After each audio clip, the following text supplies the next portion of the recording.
j'ai appris à apprécier l'échec, le fait de me planter. Puis aujourd'hui, je vais t'expliquer exactement pourquoi et qu'est-ce que je veux dire par ça. Ça sort d'un livre que peut-être tu m'as déjà entendu parler, c'est vraiment pas la première fois que j'en parle, Le pouvoir de choisir, de Manu Lemire. C'est un de mes mentors qui m'a aidé beaucoup dans mon cheminement dans les dernières années, surtout sur le côté émotionnel et relationnel, le côté business aussi un peu, mais quand j'ai été le voir, c'est ce que j'avais le plus de besoin. C'est que j'avais besoin d'apprendre à me connaître davantage, puis d'être capable de vivre mes émotions. Ça peut avoir l'air cliché ou quoi que ce soit, mais comme c'est hyper important. Puis dans une société où est-ce que présentement je trouve que les hommes sont. Un homme doit être fort, ne pas vivre ses émotions, ou du moins ne pas les montrer. C'est complètement le contraire. Un homme est fort quand il est capable de vivre ses émotions, de les incarner, puis de tout de même être en contrôle de ses émotions. Parce qu'un homme qui vit ses émotions mais qui est out of control, ça peut être un homme qui est très dangereux. Fait que bref, petite parenthèse sur ça. Euh, je vais essayer de le quoter. Ça se peut que ce ne soit pas exactement les mêmes mots, mais la signification va être très similaire. Si tu savais qu'à chaque fois que tu tombes, que tu te plantes, que tu fais face à un échec, que tu te rapproches de ton objectif. Pourquoi? Parce que on t'a dit à la naissance que, par exemple, bon ben Olivier, toi, il va falloir que tu te plantes 63 fois avant de réussir. À chaque fois que tu te plantes, tu fais un X sur ton calendrier, puis yes, 62. Yes, 61. Yes, 60 fois. À chaque fois, tu te rapproches de l'objectif, de l'atteinte d'un succès, par exemple. Sauf que, évidemment, on ne nous dit pas ça à la naissance. On ne nous dit pas ça à l'adolescence ou quand tu arrives comme un adulte. On ne dit pas « Hey Olivier, il va falloir que tu te plantes encore 26 fois avant de réussir ». C'est pas comme ça la vie. Puis la réalité, c'est qu'il y a des gens qui vont se planter juste une fois puis qui vont réussir. Puis qu'on va dire, crime, sont chanceux, eux, tout a été facile, nanana. Puis il y a des gens qui vont se planter 200 fois avant de réussir. Puis il y a des gens qui vont se planter peut-être 10 fois, qui vont abandonner parce qu'ils vont dire, Chris, ça marche pas, c'est pas fait pour moi. On dirait que le bon Dieu veut pas m'aider. Peu importe les raisons, ils vont juste abandonner, lâcher prise. J'espère que tu n'es pas cette personne-là.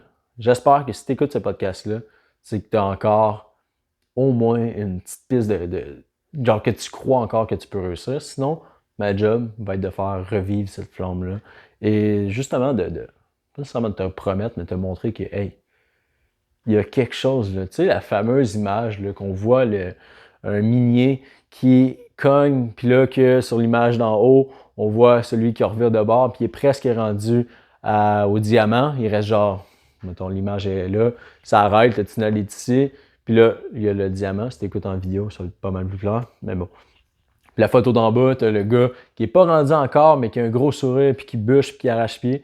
Puis lui, il va continuer avec cette attitude-là, puis il va arriver à la mine de diamant, tandis que toi, tu étais peut-être à un coup de pioche de plus d'y arriver. Tu veux vraiment pas être cette personne-là, qui était à une chance de plus d'y arriver, mais que tu as abandonné. Parce que la réalité, c'est que si tu abandonnes aujourd'hui, qu'est-ce qu'il va y avoir de plus? Tu vas juste finir par vivre la vie médiocre que tu voulais éviter, excuse-moi, auparavant. Parce que tu t'es dit, ah, pis garde, laisse tomber, man, ça marchera pas. Je veux dire, qu'est-ce que tu as à perdre d'essayer de plus? Tu vis déjà dans une situation où tu n'es pas 100% heureux. Puis, comment on dit ça? Se contempler de la médiocrité dans ce point-là, de dire, ben garde, c'est pas grave, je suis quand même pas si pire. J'ai une job qui me permet de vivre, je vis dans mon appartement. Tu sais, peu importe c'est quoi ta réalité, mais puis peu importe à quel niveau, même si, mettons, ce serait un job que tu fais 200 000, mais tu n'es pas heureux là-dedans parce que tu veux quelque chose de plus ou tu veux entreprendre un autre projet, mais que tu abandonnes avant, tu te dis, ouais, mais tu sais, je suis quand même bien, je fais une vie que je gagne 200 000 par année, je peux payer mes affaires, je peux faire des voyages. Mais tout ça au détriment de, comme, tout ce que tu pourrais vivre de bien dans ta vie pour ne pas avoir essayé plus. Fait que bref, pourquoi je t'ai dit que j'ai appris à apprécier l'échec? C'est parce que j'incarne cette croyance-là que, bon, on m'a dit à la naissance que j'avais 63 fois à me planter avant de réussir. Mais maintenant, là, j'ai ça en tête. À chaque fois que je me plante, je suis à une, dans le fond, une situation de plus près de réussir. Fait que quand je me plante, ben, je suis content parce que, OK, je me rapproche de mon objectif.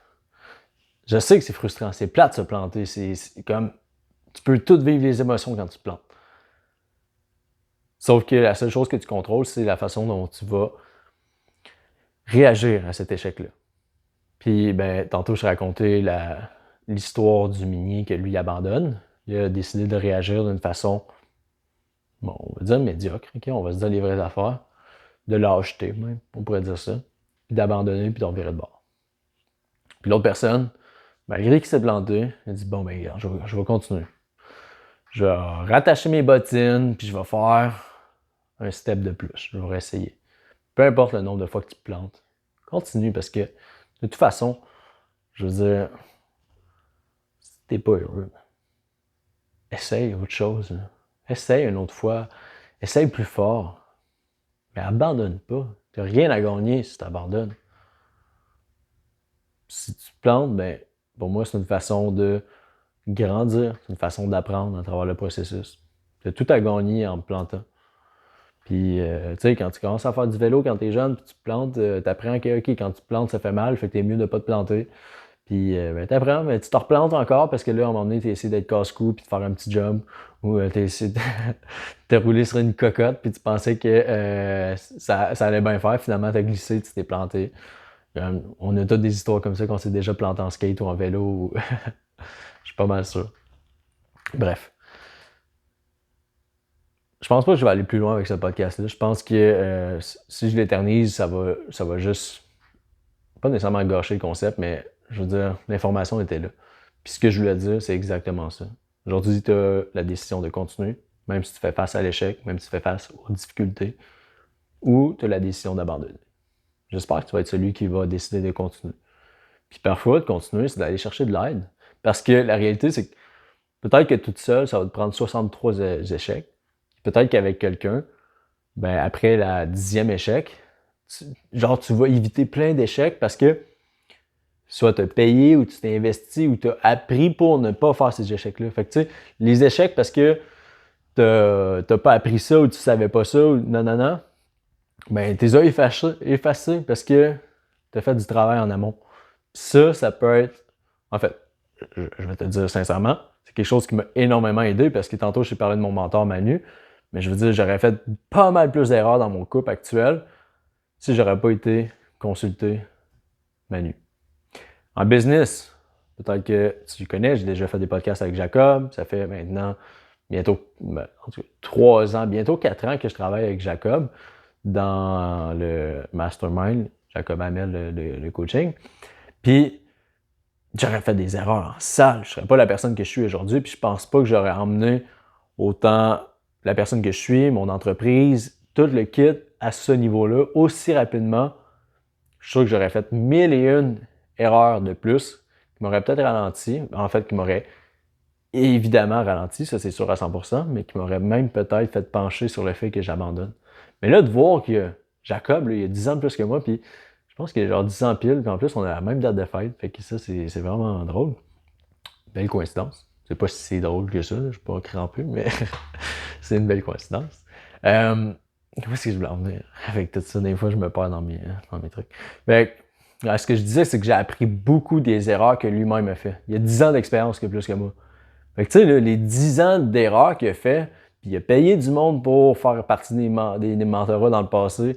Puis moi, là, j'ai absorbé cette information-là, on va dire ça comme ça. Puis, ben, ça m'a justement évité de faire 1000 erreurs. Puis encore aujourd'hui, même si je sens que j'ai quand même du bon matériel, du bon bagage, mais je m'entoure de gens qui sont plus connaissants que moi. Faut voir rien que j'ai un entraîneur qui m'aide avec mon coaching en ce moment, avec mon coach, avec mon entraînement puis mon alimentation pour ma compétition.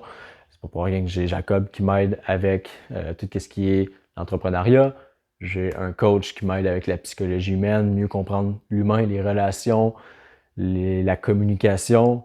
J'ai Manu, que c'est plus un coach extérieur maintenant. Là.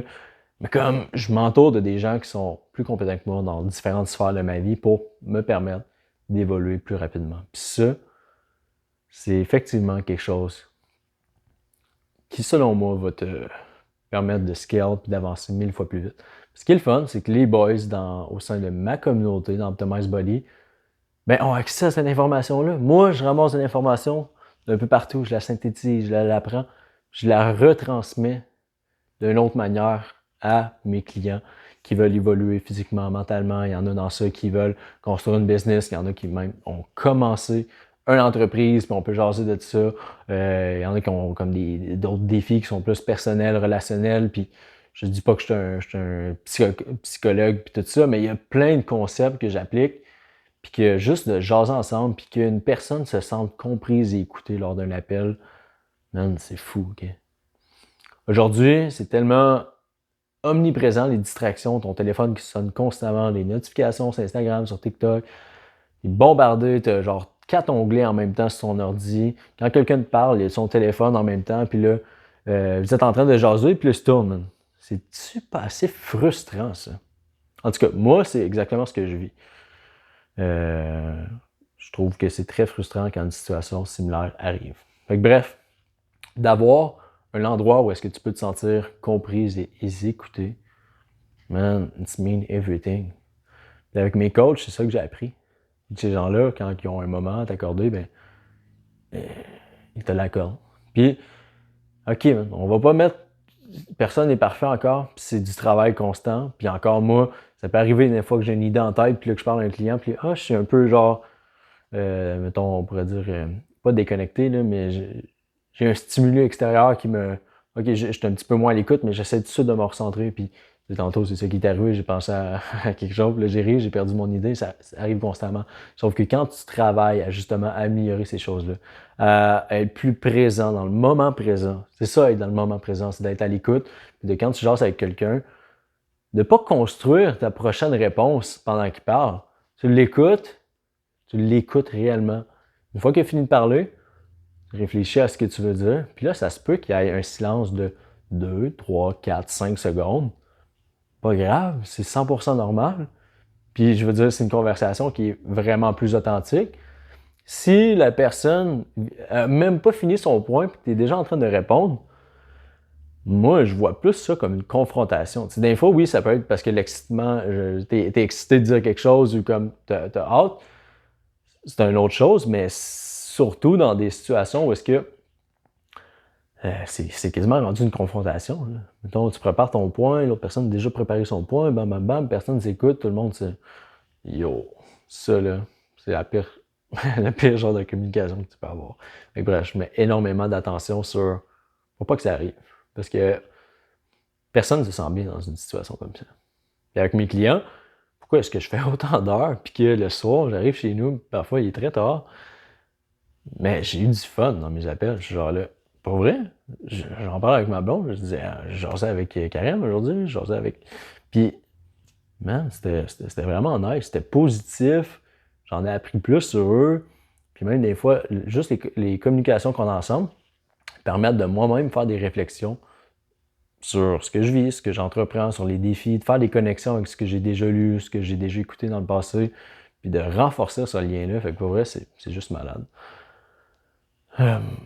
Ouais, signe de progression. OK. L'échec est un signe de progression. On a été loin, hein? Je suis bon. Je termine ça ici aujourd'hui.